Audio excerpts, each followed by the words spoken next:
Hello বন্ধুরা, আমি Mou. Welcome back to my channel Mou's world. তো বলো, কেমন আছো তোমরা সবাই? আশা করি খুব ভালো আছো। আজকে সানডে, সকাল সকাল বাস স্ট্যান্ডে দাঁড়িয়ে বাটার টোস্ট। আসলে আজকে আমি মা বোন যাচ্ছি মামার বাড়ি। বেশ অনেকক্ষণ বাস স্ট্যান্ডে বাসের জন্য দাঁড়িয়েছিলাম, কিন্তু বাস না আসায় আমরা ভাবলাম একটু বাটার টোস্ট খাই। তারপরে খেয়ে দিয়ে কিছুক্ষণ দাঁড়ানোর পরেই বাস চলে এলো। তারপর বাসে করে চলে এলাম মামার বাড়ি। এসে গেছি, এসে এখন আমার মা মিষ্টি কিনছে, আমার বোন টোটোতে বসে আছে।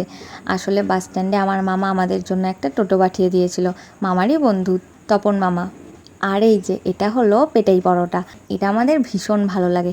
মিষ্টির দোকান থেকে মিষ্টি নেওয়ার পর আমি আর আমার বোন এটা খাই, কিন্তু মা আর এবারে আমাদেরকে এটা খেতে দিল না, কারণ মামার বাড়িতে দিদা আমাদের জন্য খাবার বানিয়ে রাখে, সেটা আমরা আর গিয়ে খেতে পারি না। তাই জন্য মা আমাদেরকে এবারে আর এটা খেতে দেয়নি। কিন্তু একদম না খেলে পেটাই পরোটার আবার মন খারাপ করবে, তাই অল্প একটু নিয়েছিলাম, আর সেটা টোটোতে বসেই খেতে খেতে যাচ্ছিলাম। দাঁড়াও, এবার দেখাচ্ছি আমার বোন বসে বসে কি করছে। রীতিমতো আমার মাকে বিরক্ত করছে। গানটা গাও। হয়তো আমাকে কারো মনে নেই, আমি যে ছিলাম এই গ্রামেতে, পাখি জানে গরু জানে।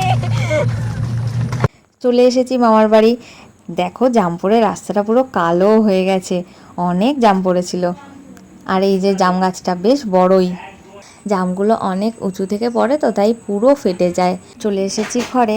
এটা আমার মামাতো ভাই, কিছুদিন আগে ওর বার্থডে ছিল, তখন আমরা আসতে পারিনি, তাই ওর খুব রাগ হয়েছে।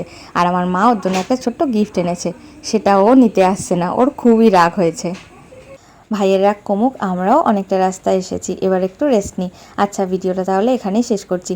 আমার ভিডিওটা কেমন লাগলো কমেন্ট করে জানাবে, ভালো লাগলে একটা লাইক করে দেবে, আর প্লিজ আমার চ্যানেলটা সাবস্ক্রাইব করে দিও। খুব শিগগিরই দেখা হবে পরে একটা ভিডিওতে। Stay safe and happy. Thank you, tata.